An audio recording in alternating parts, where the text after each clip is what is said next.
On va commencer, si vous le voulez bien, vous m'entendez?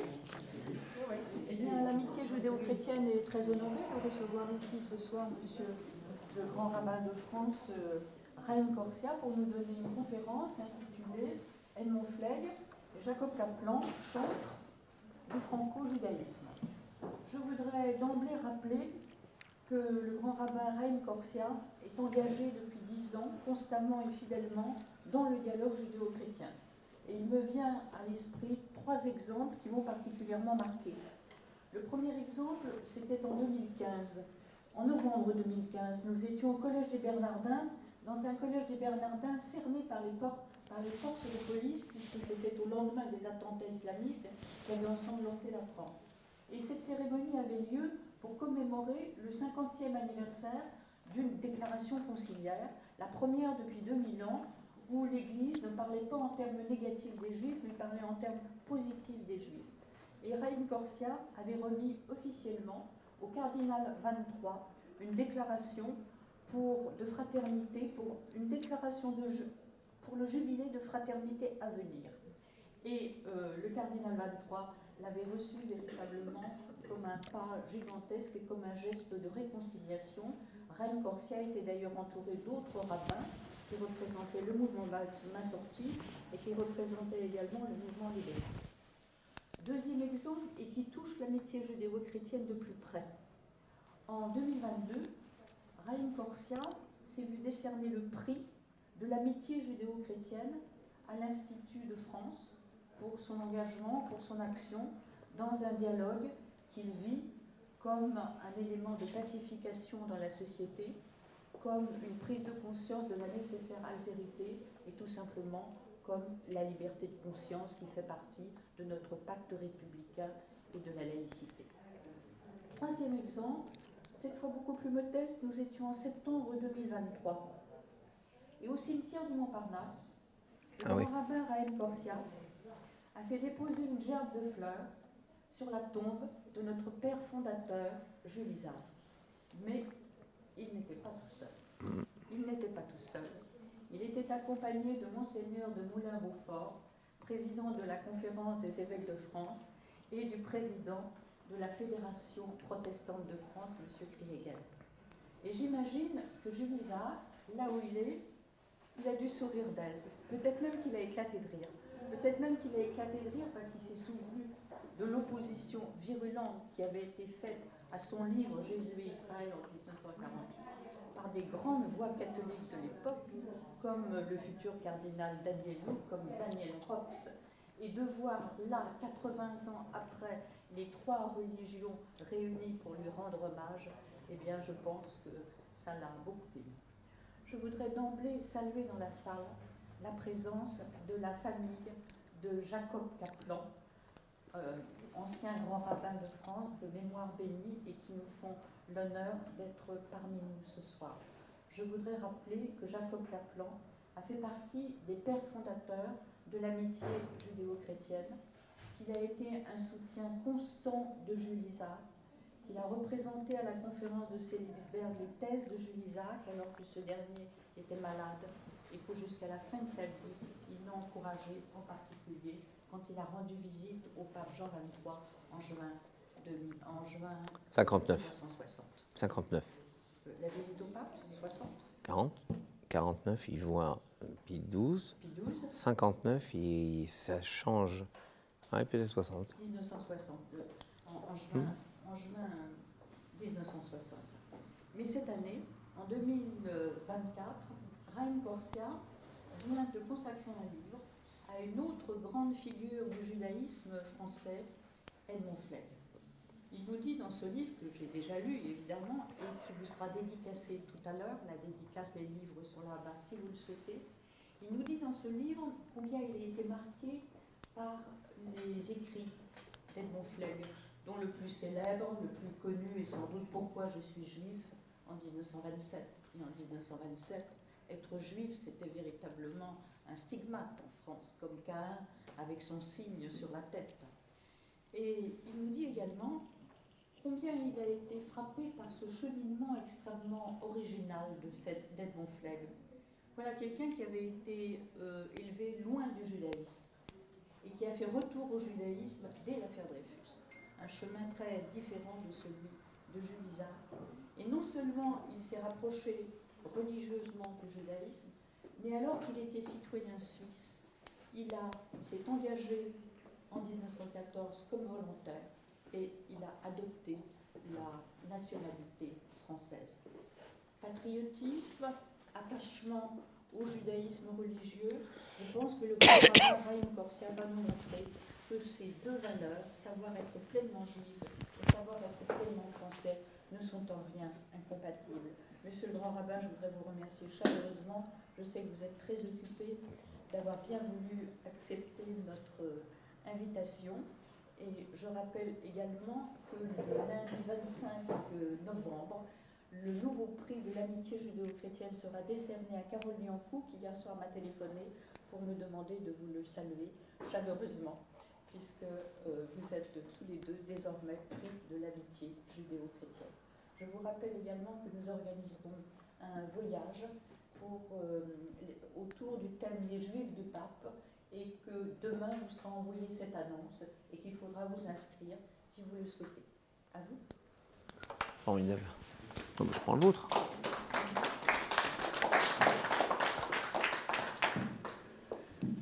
Ben, ça marche de toute manière. Bien, écoutez, chers amis, c'est une présentation formidable. Tout a été dit. À un détail près, à un petit détail près que vous ne pouvez pas savoir, c'est vrai que nous avons l'honneur d'avoir la famille du grand rabbin Kaplan, en l'occurrence son petit-fils et l'épouse de son petit-fils. Mais comme je me suis toujours considéré, et que la famille m'a toujours fait l'honneur de me considérer un peu comme de la famille, nous voilà beaucoup plus nombreux que prévu de la famille du grand rabbin Kaplan. Et ce qui est amusant, c'est que je considère que nous sommes tous, cette fois-ci tous, un peu de la famille de Edmond Flegg, et je vais vous dire pourquoi. Je vais vous raconter très rapidement sa vie. Sa vie est bouleversante. Edmond Flegg, donc vous l'avez dit très justement, a écrit son premier livre d'importance. Il a fait des pièces de théâtre, des nouvelles avant.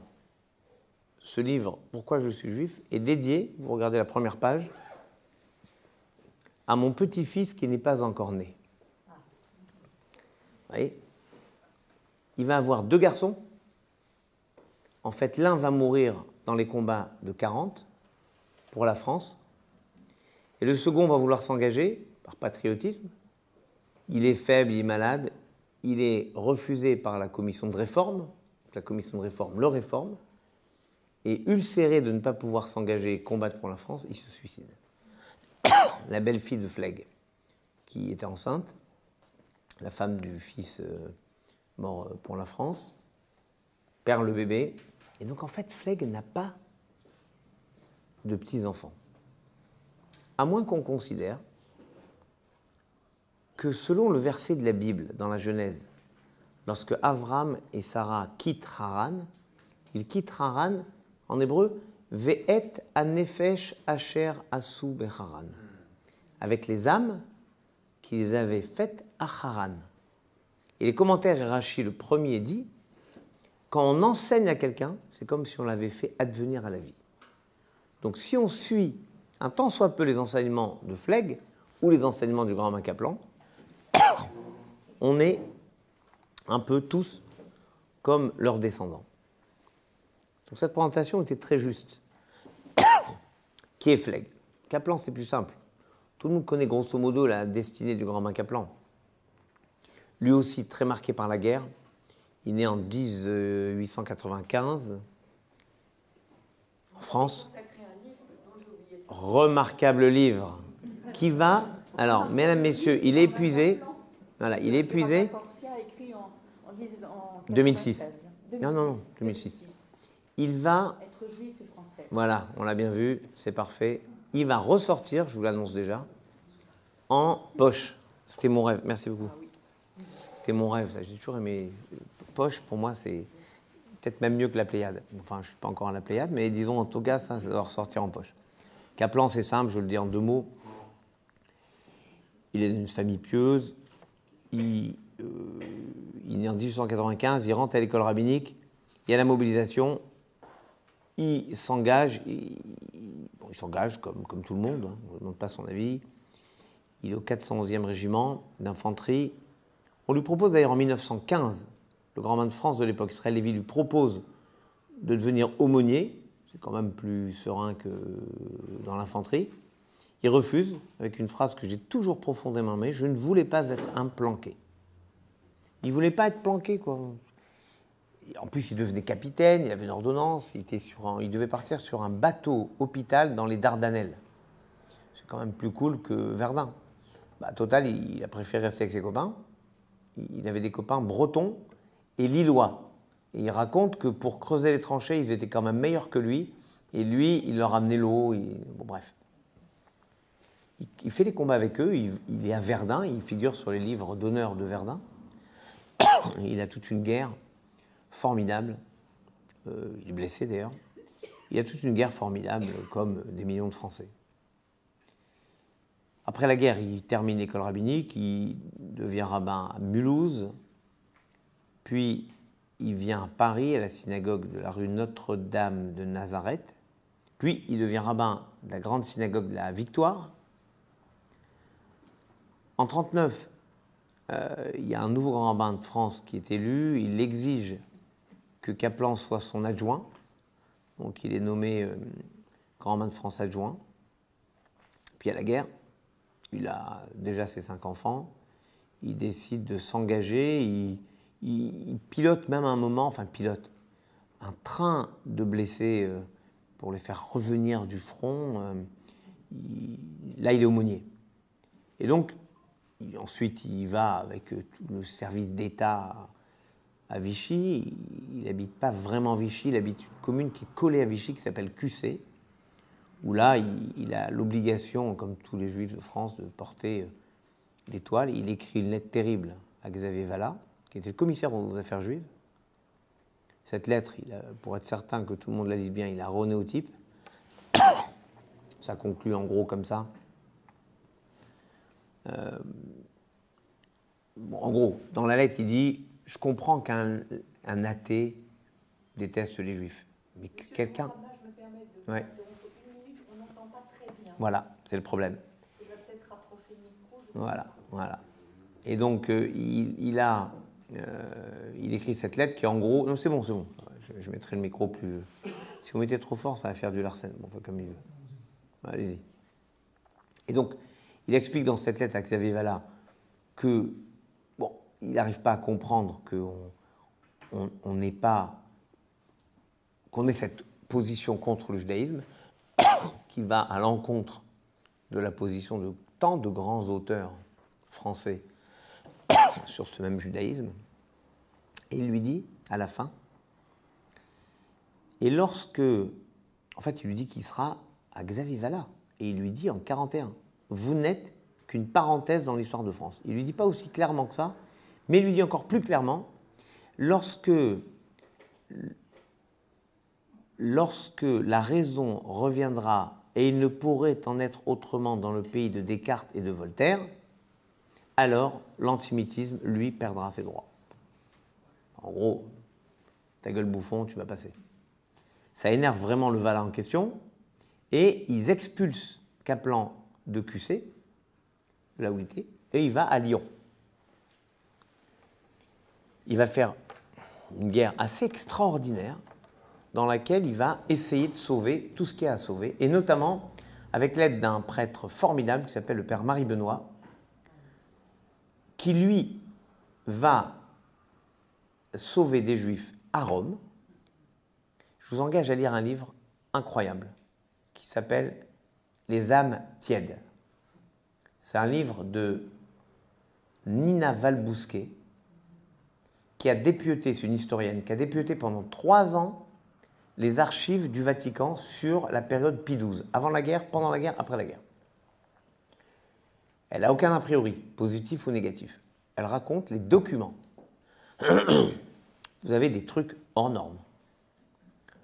Un cardinal, par exemple, cardinal de Montigny, qui sera plus connu plus tard sous le nom de Paul VI, avec des changements manifestes de doctrine, va écrire. Bon, ils savent tout. Hein. le Vatican, c'est tout.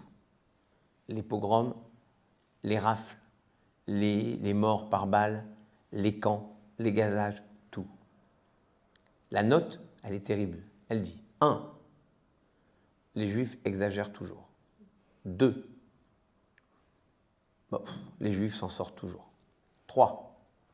Oh, avec ce qu'ils ont fait à notre Seigneur, bon, il faut bien qu'ils s'attendent à quelque chose. Voilà. 1, 2, 3.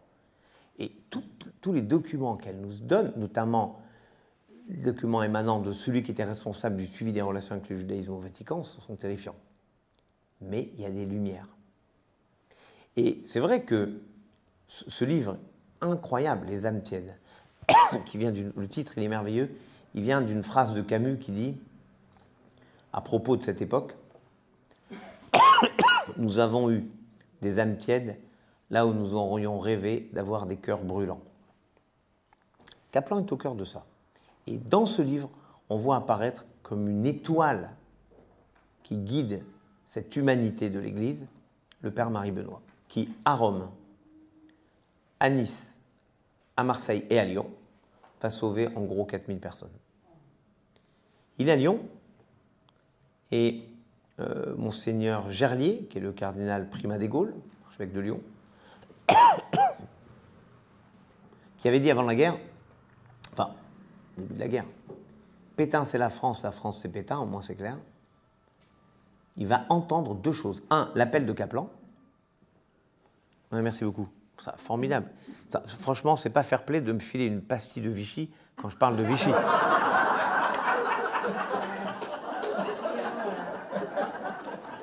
Et je vais prendre un Ricola. C'est plus neutre. Ricola, c'est plus neutre. Je peux pas déconner trop parce que je suis filmé là. Faut que je fasse ça. Il m'a donné une pastille de Vichy. Il est fou. Je vais prendre le Ricola. Ouais, coupez. La pastille de Vichy.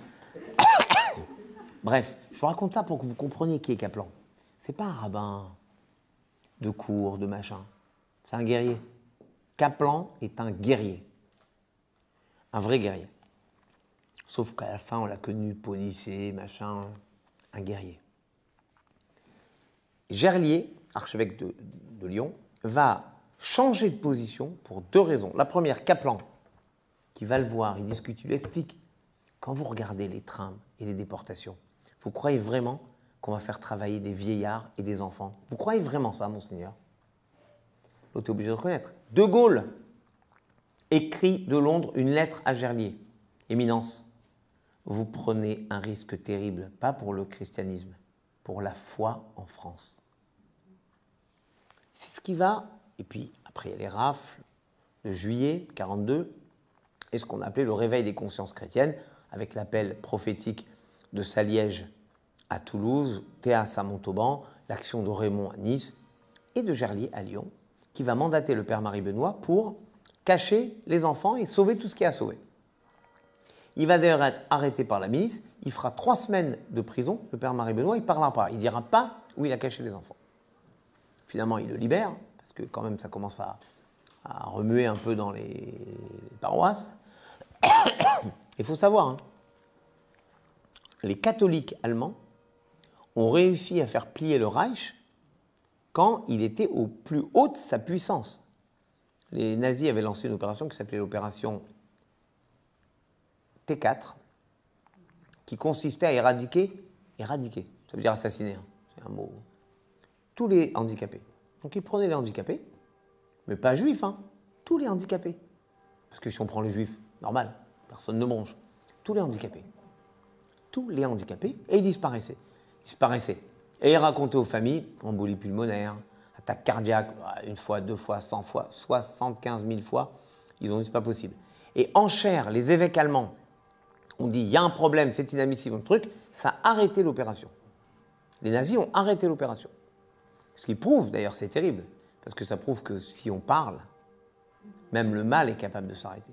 Et donc ça veut dire que le silence sur les juifs est d'une immense culpabilité. Mais moi, j'ai vu ce livre de Nina Valbousquet, non pas comme une catastrophe absolue, mais je me suis dit, et c'est à ça que votre présentation était très juste, très touchante pour moi, c'est que de là où revient l'Église d'être capable d'avoir fait Nostra Aetate et d'avoir essayé de sauver et d'avoir lancé les prêtres, les moines, les sœurs et les protestants, bien entendu aussi, dans ces opérations de sauvetage qui ont permis de sauver, comme le disent les Klarsfeld, 3/4 de la communauté juive de France, eh bien c'est un miracle.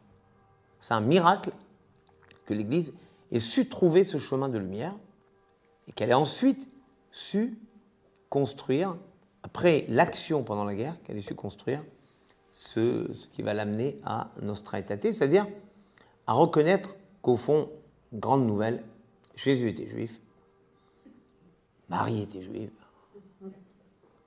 les apôtres étaient juifs, voilà, c'est une bande de juifs, et on est concerné. C'est le cardinal Aveline, m'a raconté une histoire que j'adore. D'abord, j'adore le cardinal Aveline, mais il m'a raconté une histoire, il m'a dit il y a un an et demi, il est allé faire une conférence en Corse sur cette position du catholicisme par rapport au judaïsme. Et donc il fait sa conférence, bah, on a des liens. Et il y a une vieille Corse qui vient le voir après.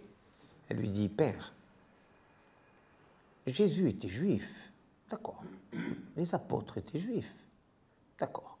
Joseph était juif, d'accord. Mais la Madone, quand même. Il me raconte, il me dit, tu vois, il y a encore du chemin à faire. Mais c'est pas grave, je trouve que c'est très touchant. J'aime beaucoup cette histoire parce que je me dis, il faut quand même comprendre le renversement incroyable qu'a pu faire l'Église.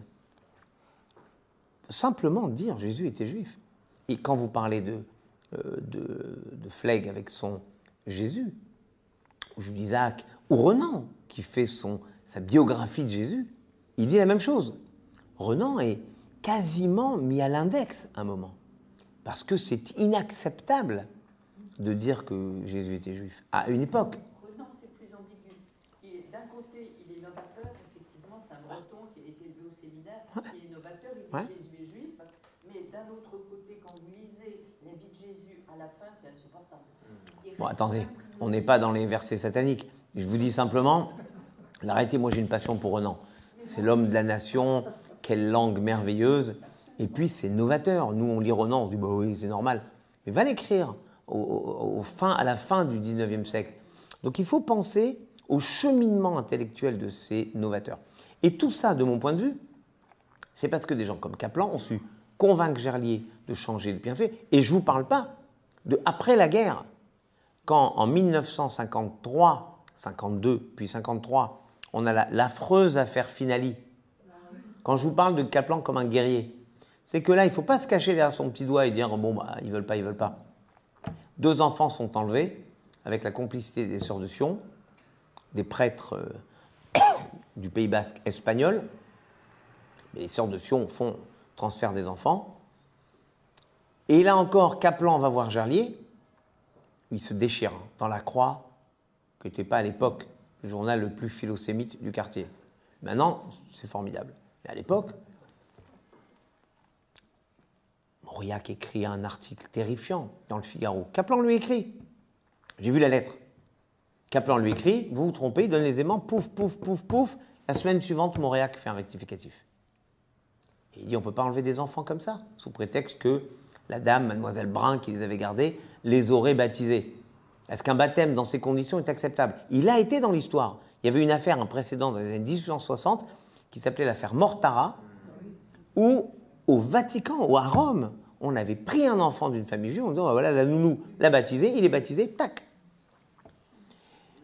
Donc, on avait peur. Et Kaplan a le cran de s'opposer de front à l'Église, mais il a un atout maître, la confiance qu'il avait créée avec le cardinal Gerlier. Et il va voir Gerlier, parce que l'affaire avait débuté à La Tronche, en Isère, et c'est donc la grande région de Gerlier. Il voit Gerlier. Gerlier envoie une sainte femme qui s'appelle Germaine Ribière pour aller essayer de récupérer les pieds. Elle les piste. Lyon, Montpellier, Bayonne. Là, elle rencontre un gamin, un jeune prêtre, qui s'appelle Roger Echegaray. C'est lui qui me l'a raconté. Il m'a dit, Raïm, je pourrais te raconter. Moi, j'étais prêt à faire le coup de poing pour reprendre les petits. Bouh. Echegaray passe de l'autre côté de la frontière avec Germaine Ribière. Il est prêt à faire le coup de poing avec les...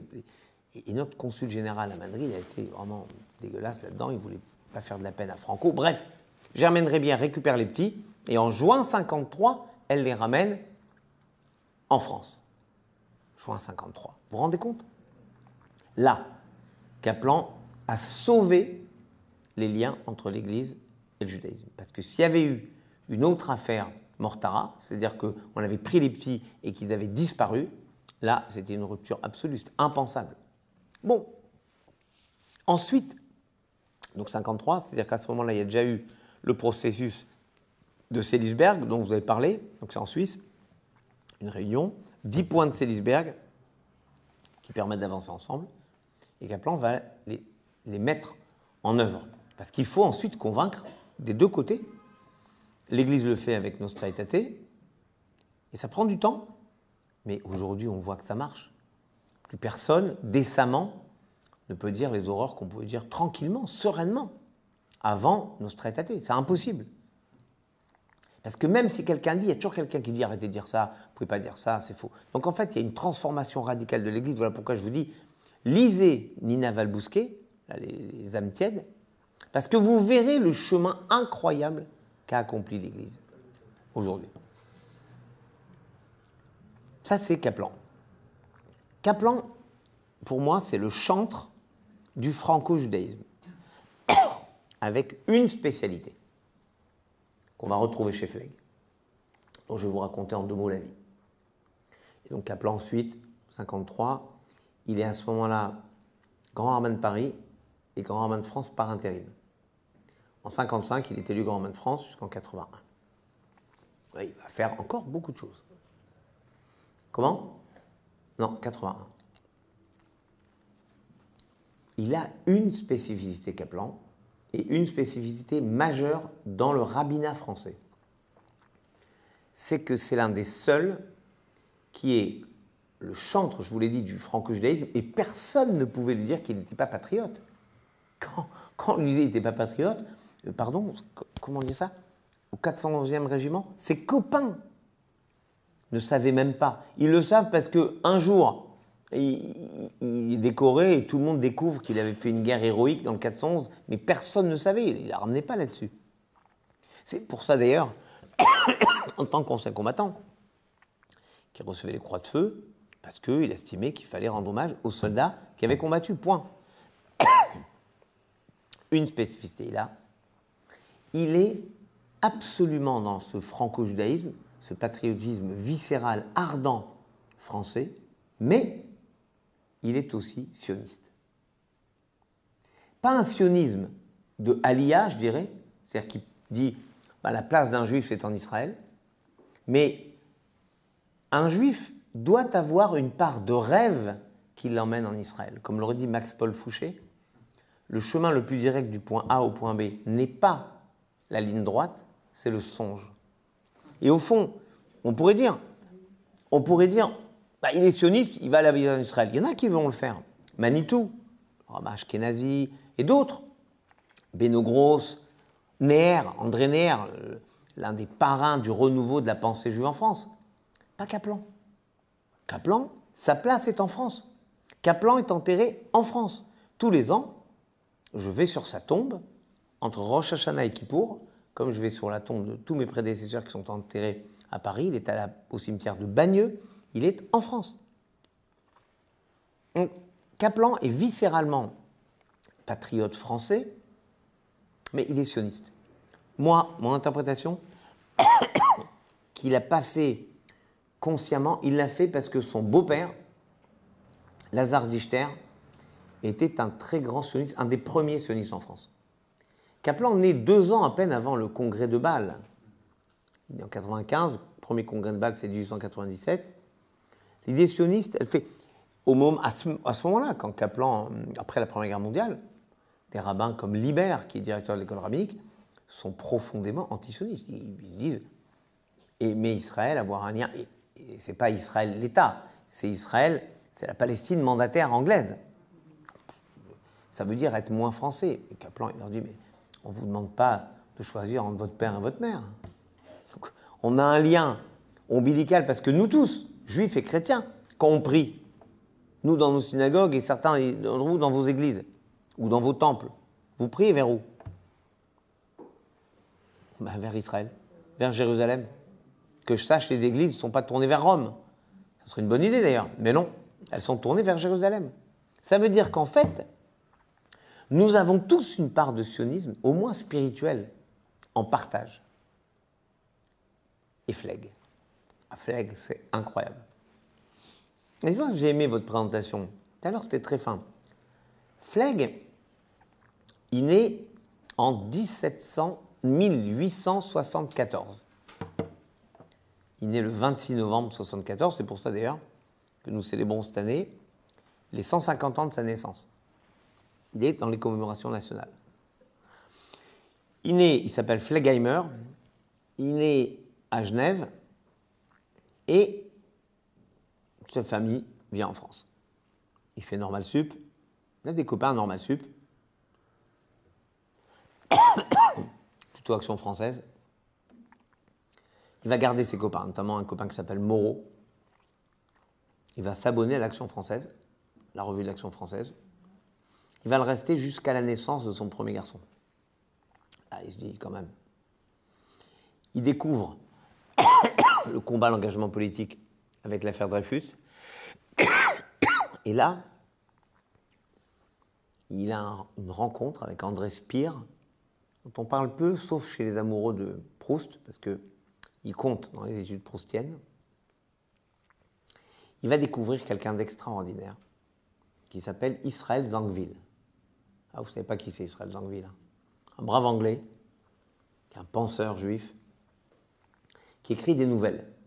Celui qui va les faire connaître en France, c'est Charles Péguy, qui, dans le Cahier de la Quinzaine, va publier des traductions des nouvelles de Zangwill, dont une qui s'appelle Chad Gadia. Chad Gadia, c'est un des chants que nous récitons le soir de la Pâque, le dernier chant. Que raconte cette nouvelle? Qu'un jeune homme, juif, complètement déjudaïsé, va voir sa famille à Venise. Donc il arrive chez ses parents, il rentre, et là il se rend compte que c'est le soir de Pâques. Il était tellement hors du temps juif qu'il ne savait pas que c'était Pâques. Donc c'est le soir de Pâques, c'est le soir de Pâques, qu'est-ce qu'on peut faire? Il se met à table avec ses parents et sa famille. Mais toutes les 2 minutes, le père lui envoie des piques qui lui signifient qu'il n'est plus à sa place à la table de la famille. Globalement, pour son père, il n'est pas assez juif. Mais lui, il sait que dans la société, quoi qu'il fasse, même s'il se prétend juif laïque, ce qui m'amuse toujours, parce que par exemple, moi je suis juif, donc c'est clair, je suis juif, et je suis laïque, donc je suis juif laïque, sauf que si je vous dis je suis juif laïque, vous vous dites il se fout de nous. Moi, je suis juif laïque, j'y peux rien. Mais en tant cas aussi laïque qu'il puisse se prétendre être, le monde le renvoie toujours à sa judaïcité. Et donc ce jeune, se trouve pas assez juif pour la table de son père, trop juif pour la société, il décide de se suicider. C'est la nouvelle. Fleg se dit, mais c'est vrai, chez Zangwill, il redécouvre le judaïsme d'Europe de l'Est. Le judaïsme de la foi, du chassidisme. Ça l'émeut. Et il se dit, quitte à toujours être vu comme un juif par les autres, autant que je le sois vraiment. Et il va faire ce que moi j'appelle un véritable parcours spirituel, un peu à l'image d'Abraham, qui nous raconte le Midrash dans la Genèse. Abraham va découvrir par sa réflexion propre la présence de Dieu. Abraham se dit un jour, le soleil, la force, c'est le soleil quand même, non? Ouais. Il dit, c'est le soleil, Dieu, voilà. Et il voit la nuit tomber et il voit la lune apparaître. Il se dit, la lune a remplacé le soleil, donc le Dieu, c'est la lune. Après, il voit des nuages cacher la lune. Il se dit, bon, les nuages cachent la lune, ce sont donc les nuages qui sont plus forts. Après, il voit le vent souffler les nuages. Donc il se dit, le vent, c'est plus fort que les nuages. Après, il voit la peur, bref, Midrash raconte tout ça. Il se dit à un moment, il y a quelque chose au-dessus de ça qui pilote tout ça. Donc il va retrouver l'idée de Dieu, puis briser les idoles. Fleg fait ce cheminement, se raccroche au texte va chercher les textes originaux, qui va traduire lui-même la Bible, les prophètes, les psaumes, le Talmud, complètement inconnu à l'époque, réservé à une micro-élite. Il va chercher ça, il traduit, y compris l'araméen. Incroyable. Bon, vous allez me dire, il fait normal sup, il s'est cherché, il s'est étudié, ok. Il partage tous les combats, je vous l'ai dit pour Dreyfus. Arrive la guerre, il est étranger, c'est un problème. Donc il s'engage dans la Légion étrangère. Et il fait une guerre incroyable dans la Légion étrangère. J'ai retrouvé son dossier militaire aux archives militaires de Vincennes, et c'est incroyable. Les appréciations sur lui pendant la guerre, vous vous dites, ce n'est pas la même armée que celle de Dreyfus. Et pourtant, on n'est à rien. Non seulement on n'est à rien, mais jusqu'en 14, le ministre, Picard meurt en 14, ou le général André, c'est le général André qui meurt en 14, pardon. Et donc André, c'est l'affaire des fiches. C'est pratiquement la même armée, vous regardez l'appréciation, c'est pas du tout la même armée. Donc des appréciations héroïques. Après la guerre, j'ai retrouvé aussi d'ailleurs son dossier de naturalisation, très intéressant. La vie du préfet, les lettres, les machins. Il est naturalisé français. Et là, il découvre l'idée du sionisme. Lui, le chantre absolu de ce franco-judaïsme, il a la même inspiration que Kaplan, c'est que dans les intellectuels juifs de l'époque, il est l'un des rares sionistes. Encore une fois, comme Kaplan, pas un sionisme qui le pousse à aller en Terre Sainte, ou à l'époque Palestine mandataire, ou ensuite en Israël. Il fait une visite en Israël dans les années 30, il retourne en Israël dans les années 56, mais il n'a pas la velléité de s'y installer. Il estime que c'est important pour lui qu'il y ait cet État, mais lui, il est français, il vit en France. Tout ce qu'il fait ensuite, c'est comme une sorte de parallèle avec Kaplan. J'ai jamais vérifié s'ils avaient des échanges. J'avais retrouvé une fois une lettre de félicitations de Flegg à Kaplan dans les archives, qui sont au CDJC, mais pas des échanges réguliers. Flegg, il comprend qu'il faut transmettre. Il devient donc président des éclaireurs israélites de France. Transmettre, c'était l'obsession de Kaplan, qui, dès qu'il arrive à Mulhouse, crée une filiale de Shema Israël, Écoute Israël, une revue qui s'adressait aux jeunes. Il fait des conférences à la radio. Il a cette obsession, Kaplan, de transmettre. Mais Flegg se débat avec cette idée que, aujourd'hui, il faut savoir qu'aujourd'hui, on doit transmettre aux jeunes. Et aujourd'hui, les EI, les éclaireurs israélites, par exemple, sont fondés sur ce qu'on appelle le minimum commun. C'est un truc très intelligent qui dit comment on vit. Personne n'a le même niveau de pratique religieuse. Ils ont fait un minimum commun. Kasher, Shabbat, voilà. On ne peut pas dire moi je veux venir en colo, mais moi je veux fumer Shabbat. C'est gentil. Fais chez toi, mais pas quand tu es en collectivité. Maintenant, on ne peut pas t'obliger à faire des prières toutes les 5 minutes. Minimum commun. Aujourd'hui encore, les éclaireurs israélites vivent sur ce concept. Est-ce qu'on prend quelqu'un, aux éclaireurs, dont le père est juif, la mère ne l'est pas? Le petit Simon Cohen, dont le papa s'appelle Maurice Cohen, et la maman s'appelle Charlotte de la Roche-Brémond, est-ce qu'on le prend ou pas? Religieusement, il n'est pas très juif. Enfin, il s'appelle Simon Cohen. Allez dire un petit Simon Cohen, t'es pas juif. Flegg dit, il se sent juif, il a sa place aux éclaireurs. Aujourd'hui encore, c'est la théorie. Et je me bats pour protéger ça. Parce que c'est un acte d'ouverture évident. Et Kaplan va se battre toute sa carrière rabbinique pour laisser des portes ouvertes pour que chacun puisse se sentir libre de rentrer. La guerre, Flegg va contribuer à renouveler cette pensée qui va permettre au judaïsme de se reconstruire après la guerre, un peu dans la suite de ce que va faire Georges Lévite, par exemple, au Chambon-sur-Lignon, dans ce qu'on a appelé l'école des prophètes. 1957, bon, puisqu'on est dans l'amitié judéo-chrétienne, il est l'un des grands acteurs du rapprochement avec le monde catholique. Le monde protestant aussi, mais c'est surtout, bon, il avait été un monde protégé au Chambon, mais c'est surtout avec le monde catholique, avec lequel il a des liens, encore une fois, les liens de la guerre, les liens de confiance. Dans une pièce magnifique qui s'appelle La Maison du Bon Dieu, de 1921, il met en scène, vers la fin de la Première Guerre mondiale, en Alsace, un rabbin, un curé, un pasteur et un soldat musulman. Pas un imam, parce que dans la Première Guerre mondiale, il n'y avait pas d'imam. Il y avait des soldats musulmans, évidemment. C'est pour les remercier d'ailleurs de leur engagement que la France construit la mosquée de Paris. Donc un soldat musulman. Et ils parlent entre eux, c'est assez touchant. Et à un moment, il fait dire au prêtre, mais la fraternité que nous avons été capables de construire dans la boue et la souffrance des tranchées, pourquoi ne la ferions-nous pas vivre dans le bonheur de la paix retrouvée? Tout est là.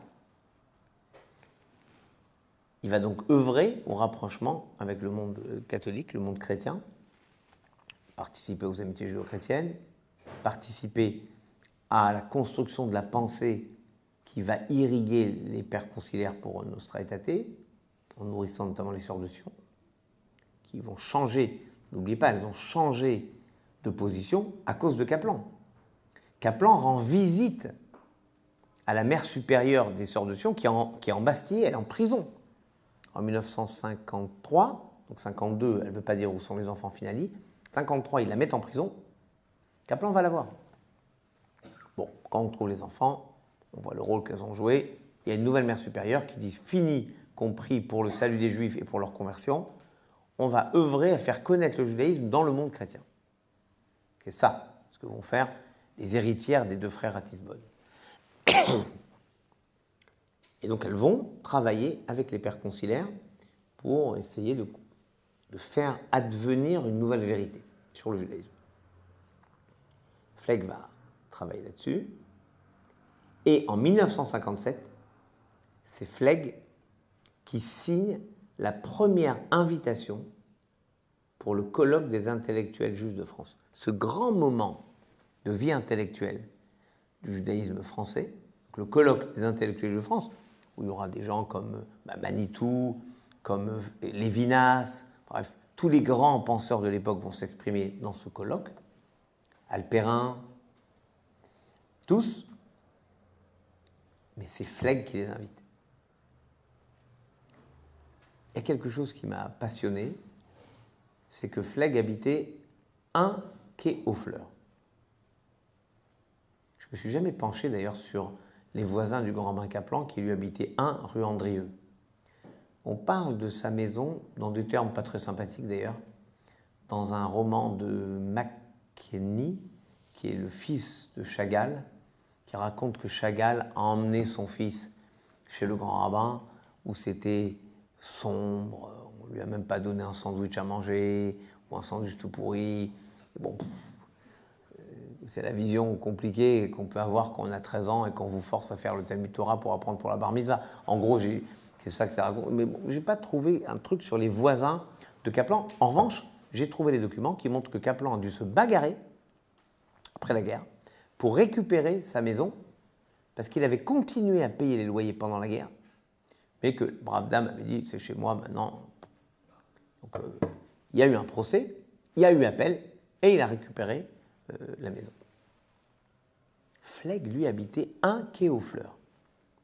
Vous savez qui d'autre habitait 1 quai aux Fleurs? Hein? Proust? Je sais pas. Cousine de Proust, peut-être, non? Yankelevitch. Et je me dis, Flegg, c'est le prophète de l'espérance. Flegg, c'est l'espérance à l'état pur. Il écrit dans un bouquin incroyable que j'ai trouvé par le plus grand des miracles, ce que je raconte dans mon livre, Coda, dans le dernier chapitre de mon livre, comme un codicile à ce livre, J'ai un copain qui m'appelle un jour et il me dit écoute, j'ai dîné il y a 2 jours avec des gens de chez Gallimard. J'ai appris que tu faisais un bouquin sur Flegg. Ouais, écoute, c'est incroyable. J'apprends ça 2 jours. Ce matin, je vais de chez moi à mon cabinet. Je passe devant le 1 quai aux Fleurs. Et sur le parapet, devant le 1 quai aux Fleurs, il y a un bouquin posé. Je regarde le bouquin, un bouquin de 1955 d'un journaliste qui s'appelle Lost, qui demande à des penseurs de l'époque, Mauriac, Mauroy, Malraux, Claudel, Flegg, il vous reste 15 minutes à vivre, à quoi penseriez-vous? Il me dit, puisque tu travailles sur le Flegg, mais il ne savait pas que j'avais fini en fait, mais je n'avais pas envoyé le bon à tirer à Gallimard. Je leur disais, il faut que j'aille 1 quai aux Fleurs. Mais vous en parlez déjà, oui, mais il faut que j'y aille. Je ne savais pas pourquoi, maintenant je sais. Je t'envoie les 3 feuilles. Ah, ok, il m'envoie les 3 feuilles. Je retrouve tout ce en quoi je croyais à partir de ses écrits. Notamment cette phrase formidable, « J'espère l'espérance ». Donc, Flegg, c'est le chantre de l'espérance. Et Kaplan a toujours espéré. Il envoie en 14, il a un prof, il était taquin, marrant, quoi. Et un prof lui dit, Kaplan à l'école rabbinique. En 14, Kaplan, vous êtes mobilisé, vous allez moins rigoler au front. Il va, il fait la guerre, machin, et un jour il rigole, il y a des photos qui sont prises et on le voit rigoler. Et il envoie la photo à son prof à l'école rabbinique, il rit encore. Voilà. C'est formidable. Qui est en fait la tradition du prénom du fils d'Abraham, qui est appelé il rira parce que Abraham et Sarah ont ri. C'est amusant. Donc cette force de l'espérance qui porte et l'un et l'autre, cette force du franco-judaïsme qui anime et l'un et l'autre, cette passion sioniste qui fait vivre aussi et l'un et l'autre, c'est assez rare pour être noté comme étant une sorte de parallèle. Parallèle qui va les amener à des itinéraires qui les renvoient toujours au texte. L'un et l'autre vont être accrochés dans les textes. L'un par nature, un rabbin, et l'autre par choix. Au fond, ce sont 2 Français, et quand on est français, on est forcément ancré dans la littérature. Que ce soit la littérature la plus romanesque, la plus philosophique ou la plus biblique. Et moi, j'aime me dire que nous sommes tous des héritiers de Kaplan et de Flegg, parce que le grand rabbin a donné une raison, en fait, de considérer qu'il y avait une vocation parallèle dans le judaïsme et la France. Ce n'est pas 2 choses qu'on essaye d'emboîter de force, ce sont vraiment 2 vocations absolument parallèles et convergentes. C'est-à-dire, elles sont parallèles, elles ne sont jamais en opposition, et elles ont le même horizon. Il faut lire les textes des rabbins français pendant la Première Guerre mondiale. En gros, la France, c'est la Jérusalem céleste, et l'Allemagne, enfin les Prussiens, enfin les Boches, c'est l'orgueilleuse Babylone. Je vous rassure, hein. Les rabbins allemands, pendant la Première Guerre mondiale, ils disaient la même chose. Les orgueilleux français, c'est la Babylone rebelle qui sera détruite, et l'Allemagne, c'est la Jérusalem céleste. Bon, on a vu qui a gagné la guerre, donc on sait maintenant qui est Jérusalem et qui est Babylone. Mais malheureusement, dans la Deuxième Guerre mondiale, il n'y avait pas de rabbin du côté allemand. J'essaie de voir pourquoi, mais donc c'était le cas. En revanche, il faut imaginer cette passion dévorante pour la France et pour le judaïsme, et de l'un et de l'autre, cette passion ardente qui les rend, et l'un et l'autre, un grand judaïsme et un grand français.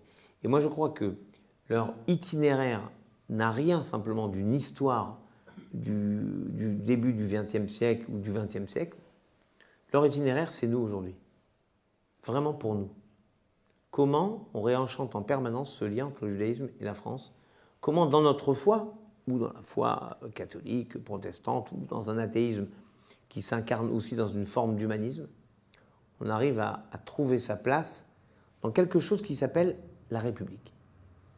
Et je vois comme signe tout à fait particulier le fait qu'ils ont été tous les deux distingués par la République comme des modèles, chacun à son niveau.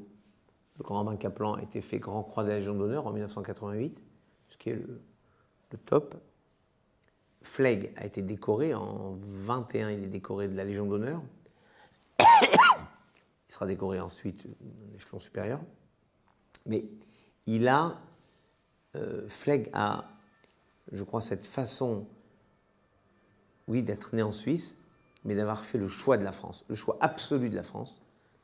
Kaplan, lui, est né en France, mais il a fait le choix absolu de ne rien rejeter et de l'un et de l'autre. Il ne faut pas oublier, et je voudrais conclure, oui, avant d'entamer un temps de débat avec vous, il ne faut pas oublier que cette époque-là, qui était globalement la Troisième République, on disait aux Juifs, il faut que vous soyez Juifs à la maison et Français à l'extérieur.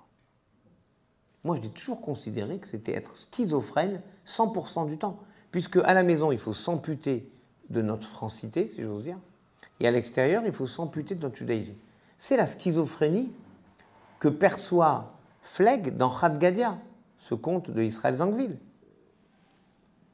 Kaplan et Flegg ont compris, et l'un et l'autre, qu'il fallait être 100% du temps français et 100% du temps juif, parce que c'est ce que la République attend de nous.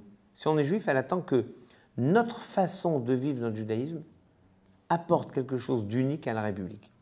Comme la façon des catholiques de vivre leur catholicisme apporte quelque chose d'unique. Comme la façon de vivre les protestants apporte quelque chose d'unique, les musulmans apportent quelque chose d'unique, les athées amènent quelque chose d'unique. Chacun, chacune, dans sa foi, est unique dans son apport à la table commune, à la République. Et je crois que c'est ce qu'ils ont vécu, et l'un l'autre. Et j'aime ces deux vies qui illustrent par leur engagement la profondeur de leur credo. Il y a des credos qui sont déclamés, mais qui ne sont pas vécus. Et Flegg et Kaplan ont clamé leur amour de la France et leur amour du judaïsme, et ils l'ont vécu, sans rien lâcher, sans rien abandonner, sans jamais abdiquer. Et au fond, comme l'aurait dit Wiesel, vivre une expérience et ne pas la transmettre, c'est la trahir. Je puis vous assurer que ni le grand rabbin Kaplan, ni Edmond Flegg n'ont trahi aucune de leur expérience. Maintenant, je suis à votre disposition pour répondre à vos questions.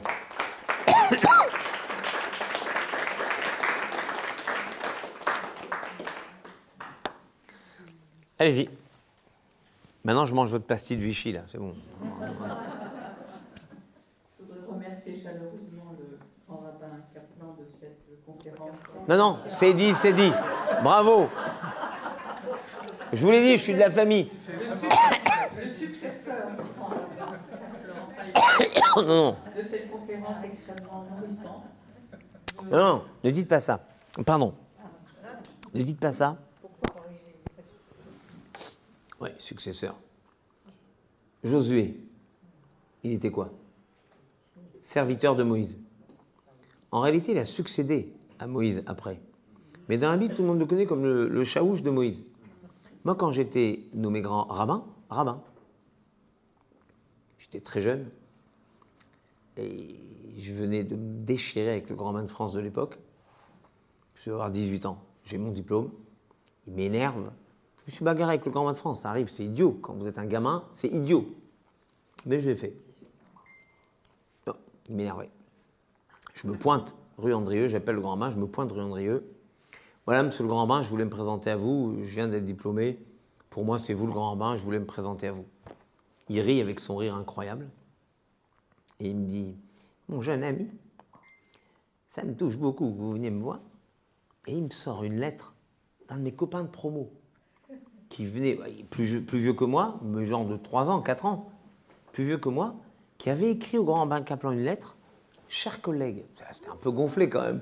Et il me dit, voilà, je préfère votre... Voilà pourquoi je ne veux pas que vous me présentez comme le successeur du grand rabbin Kaplan. J'ai été sous les ordres du grand rabbin Kaplan et j'en étais très fier. Voilà. J'ai le mien. Voilà. Oui, vous remercier d'avoir souligné des choses extrêmement importantes, d'avoir évoqué la figure d'Ernest Renan et notre précédente conférence donnée par Dominique Bourrel.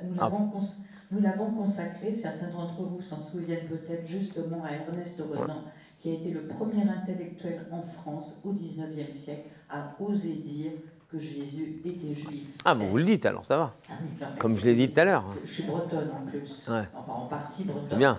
Donc effectivement, je m'intéresse profondément à Renan, mais il a été traité par le pape du plus grand blasphémateur d'Europe. Et il a eu une vie ensuite extrêmement difficile. Vous remerciez également d'avoir souligné que le grand rabbin Kaplan, j'ai bien aimé votre formule, était un guerrier. Oui, ouais, c'est un guerrier. Un guerrier. Et quand nous parlons ici de Jules Isaac, je crois qu'il faut dire que Jules Isaac était aussi un guerrier. Je pense que c'est pour ça, tous les deux, qu'ils se sont si bien entendus à Königsberg. C'était des guerriers, c'était des résistants, et ils savaient que la lutte allait être extraordinairement difficile. D'avoir souligné également que nous vivons un véritable miracle, que pour moi qui suis né au lendemain de la Deuxième Guerre mondiale, qui ai été élevé en Bretagne auprès d'une église, je ne pensais pas pouvoir vivre cela de mon vivant, car nous avons, nous, été enfants de juifs, nous avons été élevés dans le secret, dans le silence, par des parents qui nous disaient « ne dites pas que vous êtes juifs ». Et nous n'avons jamais transgressé jusqu'à l'âge adulte. Et ça a pesé terriblement. Qui aujourd'hui dirait à ses enfants « ne dis pas que tu es juif ». C'est impensable, vous voyez. Donc l'Église a accompli... Donc l'Église... Mélenchon? Oui, bien sûr.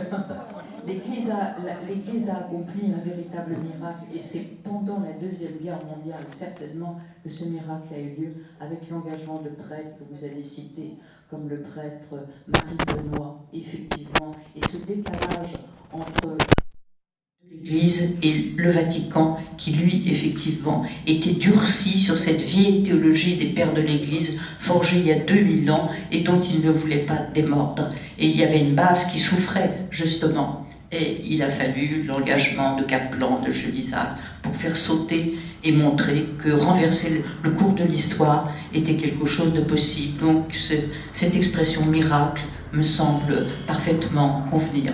Vous avez certainement des interventions, des questions à poser à Raïm Corsia. Ou alors il a tout dit? Oui. Madame?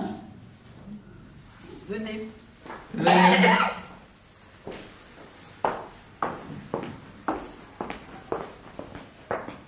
Bonjour, Charlotte Webaum. C'est très important à l'heure actuelle ce que vous nous dites. Parce que être juif et français, aujourd'hui, c'est presque aussi important que dans les heures les plus sombres. Comment on fait? Oui, bien entendu. Comment on fait? Honnêtement, c'est une évidence. Mais il n'y a pas d'opposition entre être juif ou être juif ou être français. C'est juif et français, français juif. Je vois des gens avoir des circonvolutions de langage, français juif, ou dire juif français, on m'en fout moi. Je suis tout plein de choses en même temps. Et je crois que le racisme, c'est voir qu'une part de l'identité de quelqu'un. Donc, je ne suis pas que juif et que français. Quand vous ouvrez mon livre, je suis très fier de ça. On parle de votre serviteur. Et on me présente comme Raïm Corsia, virgule, aviateur. Voilà. J'étais dans l'armée de l'air et je suis aviateur. Ça, vous ne pensez pas. Vous pensez Raïm Corsia, rabbin français, grand rabbin, aviateur. Voilà ce que je suis. Et quand on me voit comme autre chose qu'aviateur, on m'ampute d'une part de ce que je suis. C'est important. C'est que être juif et français, c'est naturel. Et si ça pose problème à quelqu'un, c'est lui qui a un problème, pas moi. Moi, j'ai aucun problème. Moi, j'ai même la fierté de dire que dans les synagogues, nous récitons tous les samedis une prière pour la République. Cette prière pour la République, quand j'étais aumônier aux armées, je l'ai transformée. J'ai rajouté un paragraphe après Ouzbin, où on a perdu 10 soldats, parce qu'on croyait, depuis pratiquement la fin des années 2000, que ça y est, nos soldats ne mouraient plus au combat, on avait des forces d'interposition et tout allait bien. Pas du tout. On a vu à nouveau ressurgir la guerre de haute intensité, des morts au combat, et donc j'ai relancé ce paragraphe sur la prière pour la République, qui est toujours en place, évidemment. Donc je ne fais pas voilà, quand je suis à l'étranger, par exemple, j'ai une histoire abracadabrantesque. J'étais en Italie à l'invitation du rassemblement de toutes les communautés italiennes. Donc ils étaient dans un bled, Milano Marittimo, un truc comme ça. Et ils font la prière pour l'État d'Israël. C'est moi qui étais l'invité d'honneur, donc c'est moi qui fais le commentaire le samedi après l'office. Je leur dis formidable, votre office, au taquet. Mais il y a un truc qui m'étonne. Faites la prière pour Israël, faites pas la prière pour l'Italie, c'est bizarre. Je suis très surpris. Alors, le rabbin de Milan, très embêté, qui était le président à l'époque de la conférence des rabbins italiens, se lève et prend la parole. Comme il n'y a pas de micro au Shabbat, il peut parler. Là, il dit oui, mais vous comprenez, Mussolini. Bon, je lui dis bah, nous on a eu Pétain, hein, c'est pas mieux. Donc, ouais, mais Mussolini, je dis, bah, si Mussolini vous gêne tant que ça, bah, venez en France. Allez en Amérique, allez ailleurs, en Espagne, en Israël, si vous voulez, allez où vous voulez. Mais je ne comprends pas que vous ne priez pas. Je balance ça. Je continue mon commentaire. 15 jours après, dans Pagine Ebraica, le journal de la communauté juive d'Italie, le grand rabbin de Rome, qui s'appelle Riccardo Di Segni, écrit « Oui, dans un débat, le grand rabbin a parlé de ça, mais il faut comprendre, il est très patriote parce qu'il a été aumônier des armées. » Je l'appelle, je lui dis « Écoute, tu sais que ton journal m'a appelé pour te répondre. Moi, je veux bien te faire du ping-pong dans ton journal, mais je vais t'éclater. Parce que c'est pas du tout parce que je suis patriote que je fais ça. C'est parce que le prophète Jérémie a demandé dans la Bible Itpalela beshloma shel malchut, priez pour la paix du royaume où vous êtes, car de sa paix dépend ta paix. Donc, soit vous priez pour l'Italie parce que vous habitez en Italie, c'est formidable. Mais si vous ne priez pas pour l'Italie, peut-être vous posez la question que vous pourriez quitter l'Italie. 3 mois après, il m'appelle et me dit, écoute, je me suis inspiré de ta prière pour la République, j'ai fait quelque chose. Ah là, c'est déjà mieux. En fait, je me suis rendu compte après, mais je vous le dis parce que, entre nous, je n'avais pas compris que je mettais les pieds, comme souvent ça m'arrive, je mets les pieds là où il ne faut jamais mettre les pieds. Et en fait, c'était un combat interne au rabbinat italien.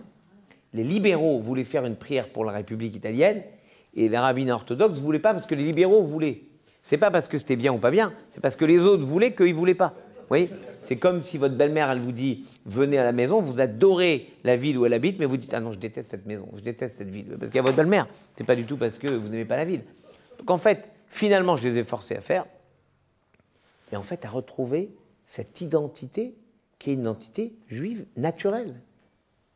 N'oubliez jamais, pardon de vous dire ça, n'oubliez jamais que la diaspora Wanzhou, ils sont de Wanzhou, ils quittent la Chine et ils viennent partout dans le monde. La diaspora libanaise, ils sont au Liban et ils vont partout ailleurs dans le monde. La diaspora juive, on est esclave en Égypte. On est dans le désert. Donc on est nulle part. On croit qu'on est partout, c'est pas vrai. On est nulle part. Le désert, c'est nulle part. Et on rentre en Terre Sainte, et là, il y a 2 tribus et demie, à la fin du livre des Nombres, 2 tribus et demie, la tribu de Gad, de Réhouven et la moitié de Ménaché, qui disent super la Terre Sainte, hein. Voilà, le lait, le miel, ça coule, formidable. Mais là, il y a du gazon, là, c'est pas mal du tout. Et nous, on a des bestiaux. Donc, le pâturage est formidable pour nous. Moïse est furieux contre eux. Comment vous recommencez comme vos ancêtres, il y a 40 ans, qui ont refusé de rentrer en Terre Sainte? Calme-toi, demande à Dieu avant de nous engueuler. Il demande à Dieu. Et Dieu dit à Moïse, écoute Moïse, s'ils veulent rester là, c'est formidable, mais ils doivent participer au combat avec leurs frères. Et ils disent d'accord.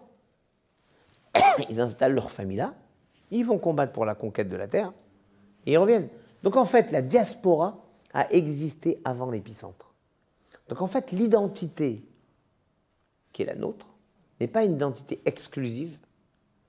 On est juif et une autre citoyenneté, et c'est valable pour tous les juifs dans le monde. Je vous engage à lire un livre incroyable de Avi Primor qui s'appelle,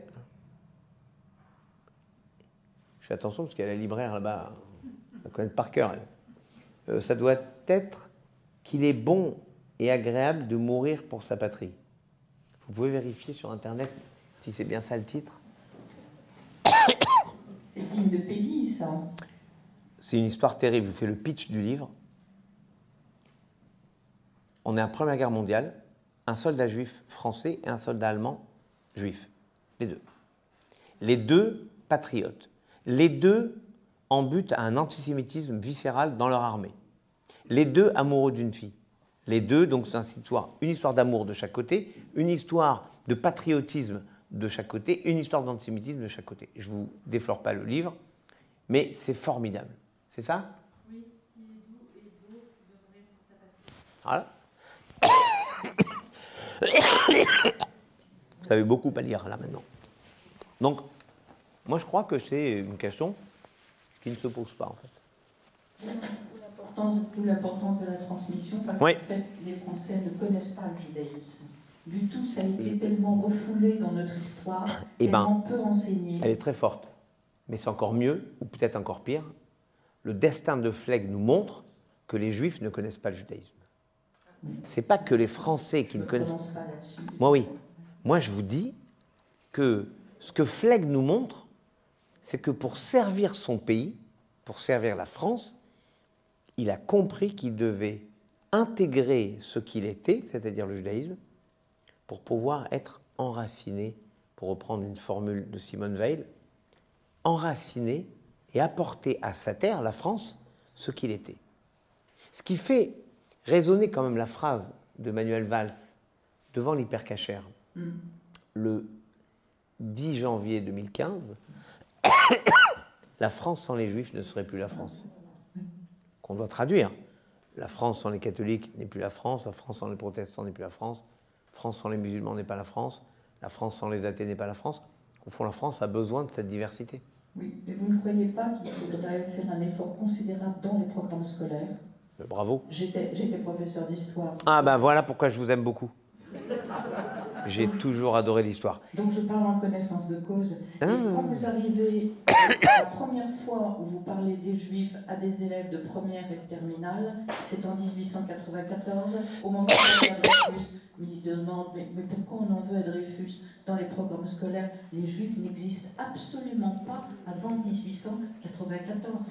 Donc là, il y aurait un effort considérable et ce ne serait pas difficile. Il faudrait intégrer un chapitre sur les communautés juives d'Europe pendant la période médiévale dans le livre de seconde, et ce serait fait, et ça, ce n'est pas fait. Donc il y a un problème d'ignorance chez les mondiaux qui est énorme.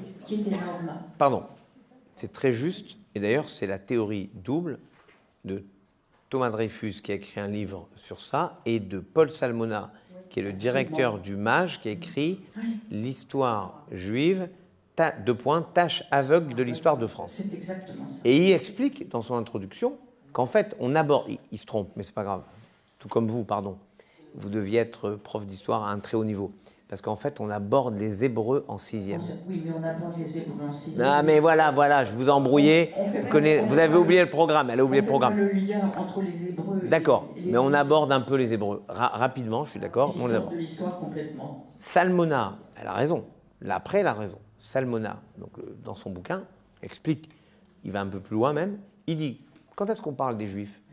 L'affaire Dreyfus et la Shoah. Voilà, tu crois que c'est fun?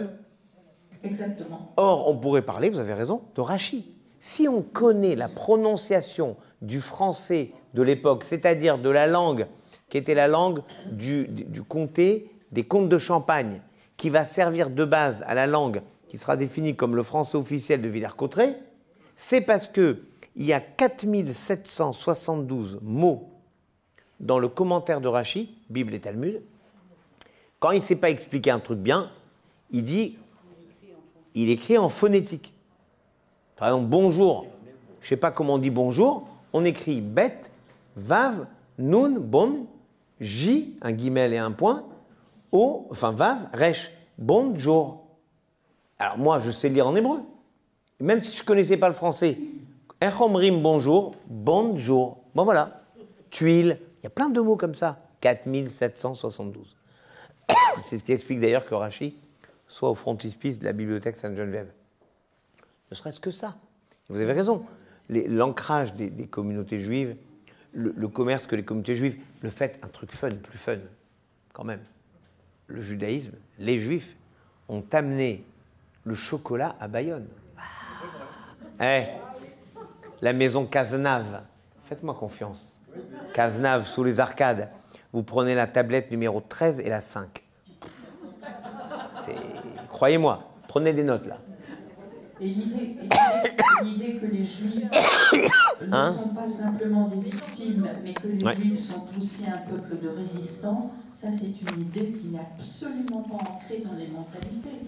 Alors qu'il y aurait aussi moyen de montrer la résistance juive, peuple résistant et pas simplement vous avez raison. de victimes. Si vous avez une influence auprès de l'éducation nationale. Vous avez raison, mais vous avez un autre bouquin à lire sur ça, qui est un bouquin qui est sorti dans la collection Autrement. Ça s'appelle La résistance juive, en fait les 10 résistances juives, voilà comment ça s'appelle. C'est signé, c'est un ouvrage collectif, signé de Georges Loinger, qui est né le 29 août 1910 et qui est mort à 107 ans et demi, à cet âge-là les demi ça compte, et qui est mort le 31 décembre, enfin qui a été enterré le 31 décembre 2018. Ça fait combien ça? 17, non 18 18. 18, ça lui faisait, oui, 108 ans et demi, 108 ans et demi, 18. Donc, il a écrit ce bouquin pour répondre à votre question. Les Juifs ont combattu. Il y a eu... Alors, De Gaulle, j'étais ce matin au musée de l'Ordre de la Libération. Je me passionne pour ça, je suis allé voir le général. Et, bon, il y a Catroux, il y a tous les grands. Mais De Gaulle dit cette phrase magnifique. J'ai appelé à moi la France des cathédrales, c'est la France des synagogues et des pêcheurs de l'île de Saint qui est venue à moi. Cassin, plein. France. Oui, mais je ne veux pas dire que c'est bien avec des Juifs, je dis simplement... Raymond Aron. Enfin, oui, non, attention, oula. Oui, Raymond Aron s'est opposé à De Gaulle. Voilà. Il l'a quand même rejoint. Bon, donc c'est un peu plus compliqué que ça, mais bon. Ils étaient quand même majoritaires. Aron n'était pas combattant. Mais par exemple, vous regardez le débarquement américain du 8 novembre 1942 à Alger, piloté par un groupe de résistants de 472 résistants. 372, il y en avait 326 qui étaient juifs. Dirigé, tout ce groupe-là, par José Aboulker, qui est évidemment compagnon de la Libération. Et tout ça, c'est ignoré. Complètement. Ça n'a pas empêché ce salaud de Géraud, qui arrive, donc le débarquement américain, Géraud prend un peu le pouvoir, parce que 5 étoiles, parce que machin, ça arrangeait tout le monde.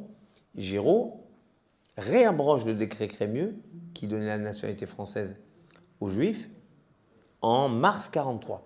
Il faut que que Géraud aille faire sa tournée pourrie en Amérique, dans laquelle ils disent, le 13 juillet 1943, tout n'est pas à rejeter dans la Révolution nationale, pour que tout le monde comprenne, et que quand il revient, là, De Gaulle, dans le combat qui les oppose l'un à l'autre, De Gaulle reprend la main, et en octobre 1943 seulement, De Gaulle abroge l'abrogation du décret Crémieux et fait en sorte que les Juifs qui, depuis le 8 novembre 1942, voulaient s'engager, mais Géraud ne voulait pas parce qu'il leur disait « vous n'êtes pas français », et il les avait mis dans des camps qu'on appelle les camps Fizel, parce que c'est plutôt des camps d'oppression qu'autre chose, notamment le camp terrible de Bedeau. Et donc, seulement en octobre 1943, ils vont avoir le droit de s'engager dans l'armée française pour la reconquête de la France. Et on va avoir ces mouvements de Juifs qui vont entrer dans la deuxième DB, la première armée, ou quelqu'un comme David Galula, qui va s'illustrer dans les combats de l'île d'Elbe, où il sera violemment blessé, etc. Donc la bataille de la transmission, c'est une bataille qui importante. Celle à venir. Bien sûr, c'est aussi celle que nous tentons de mener ici pour faire comprendre, faire savoir des choses qui sont ignorées.